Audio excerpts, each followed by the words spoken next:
Guys, Hawaii's, it's Jimmy again, doing a review on my 2014 Super Duke 1290R.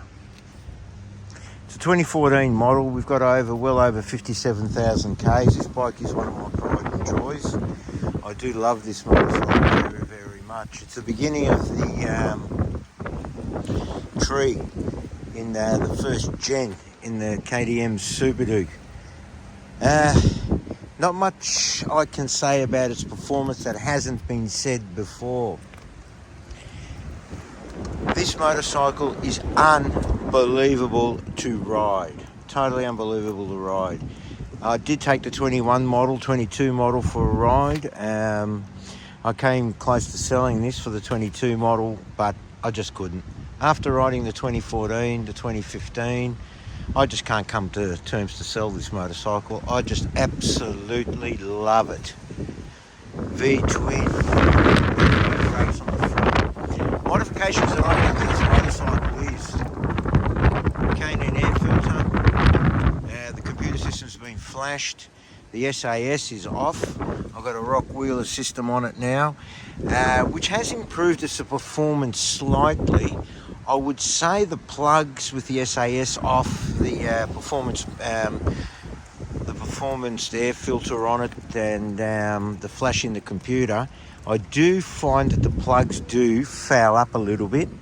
I'm finding to change the plugs every 10 to 12,000 Ks. I'll have to do a review about what the plugs actually look like so people can have a look. Yeah. Oh, again, my cable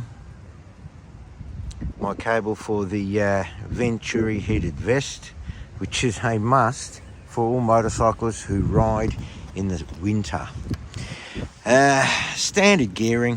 I've got standard gearing in her. She's got 30 on the back, I think 17 on the front. The other thing I did was change the chain at 33,000 Ks. Bike's got over 57,000 on it now. I had the whole bike dyno tuned and all the work done to the SAS on it, the rock wheel performance, the gear, and the bike dynoed at 172 on the back wheel, which is a hell of a lot of performance.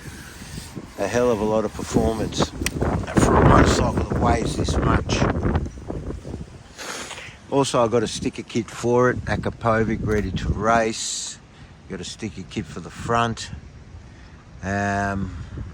which just brightened the bike up a little bit better, I think, instead of just the plain black or the matte black or the. Hey, look, the carbon fibre fenders.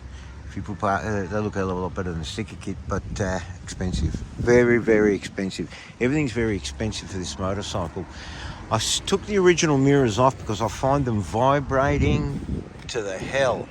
You couldn't really see out of them because of the vibration. They were just shaking and vibrating, and very hard to split.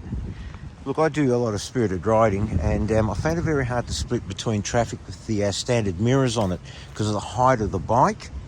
You know, you come across a lot of Range Rovers, Toorak tractors they call them here in Australia, old Melbourne, Victoria, and very hard to split. You'd find not enough room to get through, and not enough room, so I changed them to Tomahawk mirrors. Now, the Tomahawk mirror only comes up to about there. It's very small, very hard to see out of. It's practically, you're riding a motorcycle without mirrors. You're always doing head checks and things like that. I had the mirrors on the bike for about 4 years. These Raptors came along. They're called the Raptor. I needed a little bit more viewing from the mirrors, so I've put these Raptors on. And again, yes, the vibration is there. Bum, bum, bum, bum, bum, bum, bum. Very hard to see off after 70 or 75, 80 kilometres an hour. They vibrate because it's a big V-twin, unrestricted V-twin. And she does shake, rattle, and roll. Look, I've refurbished the bike over the years. Look, new fork stem seals, redid the calipers, the old Brembo, monoform collectors, put a new set of discs on the front because I did quite a few track days with it which chewed out the disc. The stem bearing came loose, and I started getting a lot of vibration. So a couple of weeks ago, I just thought, bugger this, take it all off, pull the nuts off, pull it all off, pull the whole front end off the bike. Put a new stem bearings in it, roller bearing type. There wasn't really anything wrong with the original bearings that were in the stem. I didn't find them pitted or anything really bad. I just presumed after I pulled it out, it just needed an adjustment. Well, what are the bearings worth? $40. No big deal, really. Did the work myself, no big deal. Put it all in together again. Torqued everything up to spec, because I found this nut here. This nut here was really, really loose. Really loose when it wasn't torqued up correctly. I presume it all came off from the vibration and the occasional front wheel lift in the air and kabang down on the front causes a few problems with your stem bearings in these motorcycles. Not that I do mono this deliberately and that type of stuff, but you do get a lot of stem bearing problems with them. So look, I've done about, I think 700 Ks with the original, with the new bearings in there. You know, I'll wait for another, 90 Ks or something, and then I'll go back in there and I'll readjust them, make sure she's nice and tight. How I came across it was the brake shutter near the end of the ride. I knew I put new discs on it because it couldn't be the discs, it couldn't be the new Brembo pads that are in there. And joined up, straight out exhaust, Akrapovic, which will start up soon. Has a great sound to it, fantastic sound. Got a vibrator, got a radiator guard on there. I've readjusted my suspension for the travel. Again, I like a motorcycle on firm. Why I like it on firm is like I can quick steer the thing really easily. Just push that steering wheel to the right and she will go left. Exhaust system's fantastic, sounds a dream. WP shock absorbers. Shock absorbers fantastic on a fully adjustable. How I carry things on my Super Duke, I use the Nelson tank bag. Tail bag. I use the larger one. She sits on the back quite nicely. I'll just get it up there for you. She'll sit on the back quite nicely. She'll firm in. Also, what I do like about it is that you can push up, your back pushes up against it. Just say you're going to do a bit of spiriting riding. Your back will push up against it. It's very solid. It sits in with these hooks here. These hooks will not come off. I've got a power seat on the front, a power seat on the back. Also, I do have a cowling for it, which cost a bit of money directly from KTM, with a sticker kit on it, Power Parts sticker kit on the cowling as well. I took the Nelson bag with me just to show it to you. Look, you can fit quite a bit of stuff in it. It's expandable. It'll expand up. You got your drink in there, your wallet, and any bits and pieces, your tyre kit, cleaning material for your visor when you head up into the mountains, because you get a lot of insects here in Victoria. A lot of mozzies, a lot of wasps. And that's about it. Power seat is really, really good. A hell of a lot better than the stock seat. I find it quite comfortable.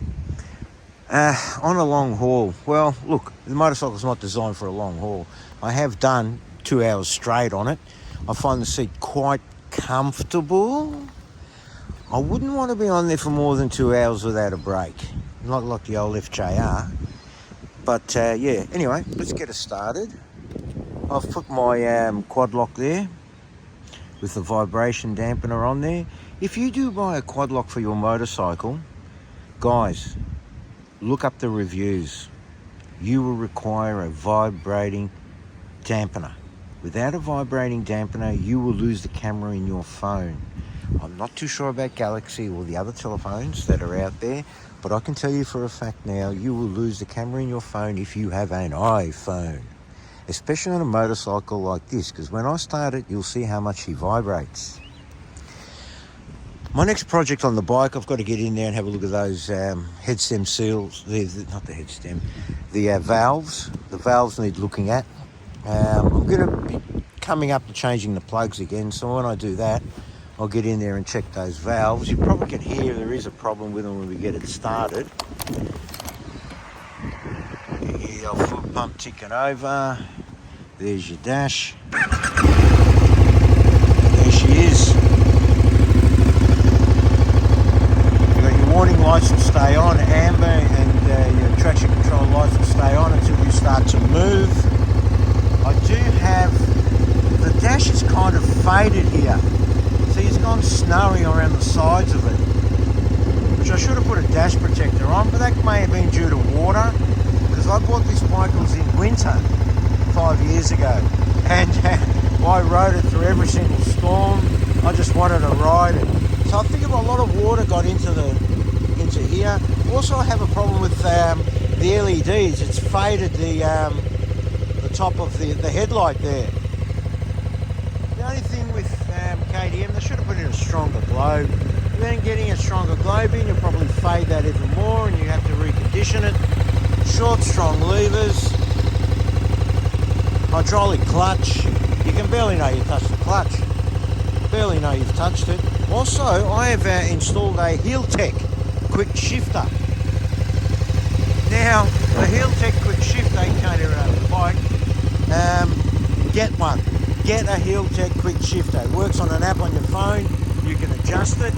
No problem at all. I've been running the Heeltech quick shifter now for 3 years. Fantastic. This girl moves, mate. Moves with a quick shifter on it. 40 k's in first, into second, 65 k's into third, and you're gone. Anyway, there's an exhaust system.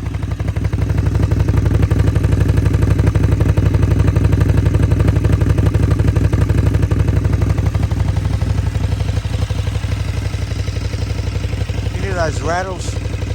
We've got to get into these and find out what the story is with these valve stems, I think.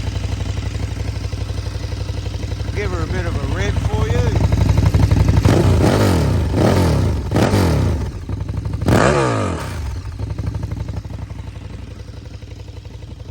Sounds grouse without the SAS on it. Alright guys, I'm not going to carry on much longer. I'm going to go for a bit of a ride for a few minutes. Show you how she goes. I'm going to use the Cena cruising camp because we're running out of time around here. We've got massive storms coming in Victoria after 1 o'clock, and there's plenty to do. Guys, thanks for watching again. This is my live blog, it's my blog on my Subaru 1290R. And there she is. Guys, thanks for watching, and we'll go for a bit of a ride now. I'll put that up in part 2. And when the weather gets better, we'll take this bad boy up to the spur, the Reefton, the Black, Lake Mountain, Marysville, and we'll smash a few Ks up there going through those turns with this thing. Unbelievable. Such a long wheelbase, and it handles like a 300 around the turns. It's fantastic. Cheers guys, thanks for watching.